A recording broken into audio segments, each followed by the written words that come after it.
76-year-old megachurch pastor just announced he's stepping down from his church to go full-time with his global ministry. And in his official statement to partners worldwide, he used a phrase that's getting everyone's attention: putting my foot on the accelerator. But when you hear what he's really planning and who's taking over, you'll understand why this is bigger than just one church transition. This could reshape evangelical media for the next decade. Let me explain. Okay, let's talk about Youssef. If you don't know who he is, here's the quick version. Egyptian-born pastor who became a Christian at 16 and immigrated to America. Founded Church of the Apostles in Atlanta in 1987 with 40 people, grew it to 3,000 plus, launched Leading the Way ministry in 1988, now broadcasting 18,000 times per week in 28 languages to tens of millions. Author of over 50 books, and yes, one of the prominent voices who stayed on Daystar TV through all the controversy. This man has built an empire, not in the prosperity gospel sense, but in terms of reach and influence. This past Sunday at Church of the Apostles' annual congregational meeting, Youssef dropped the news that's been in the works for years. But here's what makes this different. He did announce it at church. He also sent out an official message to Leading the Way partners around the world.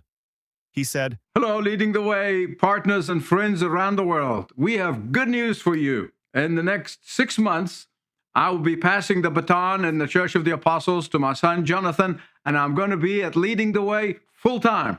And I will be having an opportunity to travel throughout the country and get to meet some of you in person, as well as many opportunities to speak. We're continuing on a Wake America campaign, as well as our overseas crusades for evangelism. So I appreciate your prayers, and now we need your prayers more than ever. But thank you for your partnership. Both Elizabeth and I deeply appreciate what you have done in the past, what you will be doing in the future as we focus a great deal of time on Awake America. God bless. Now catch what's happening here. He's not retiring. He's not slowing down. He's not even staying part-time at the church. He's going all in on Leading the Way. Global broadcasts, Awake.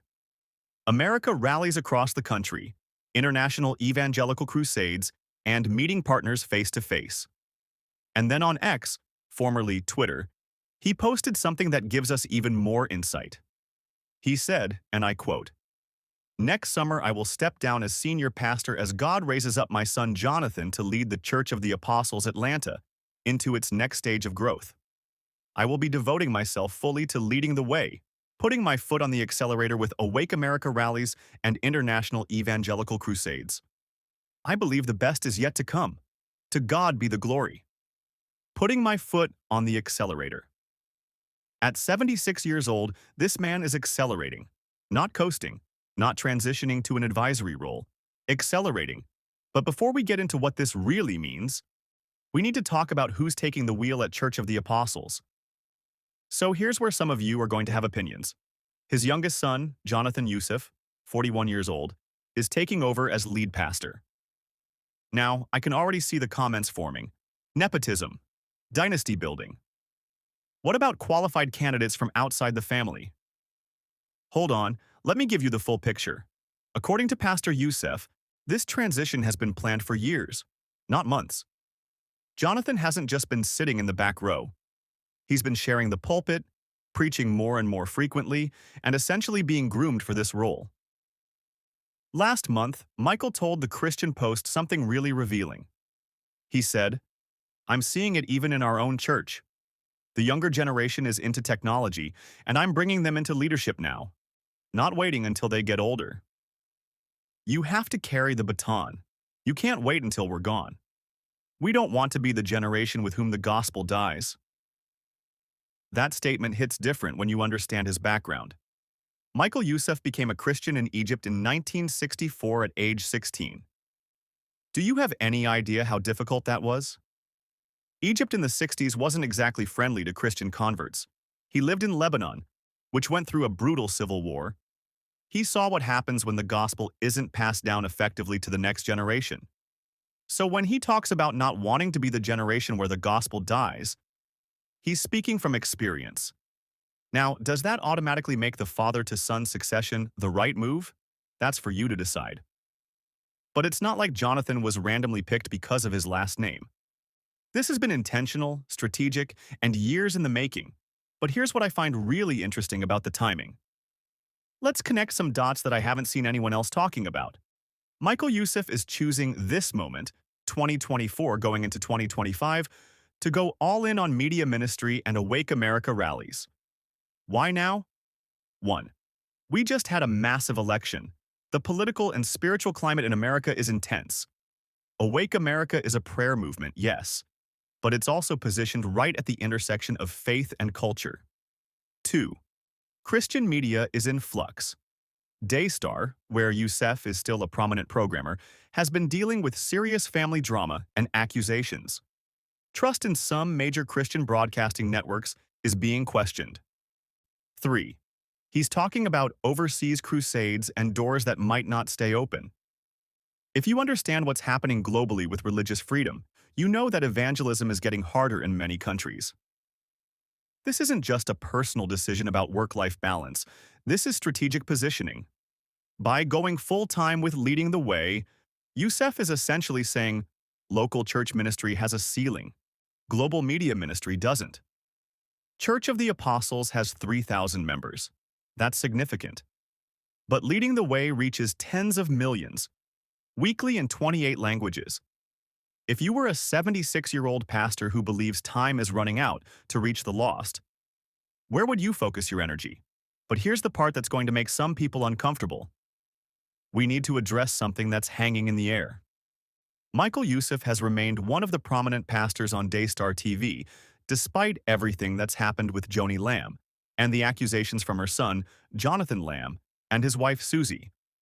A lot of other ministries have quietly distanced themselves. But Youssef? Still there. Now, I'm not saying that's automatically a red flag. Maybe he believes in loyalty. Maybe he thinks leaving would be abandoning the millions who watch Daystar. Maybe he's contractually obligated. Maybe he genuinely doesn't believe the accusations have merit. I don't know his reasoning, and I'm not going to speculate.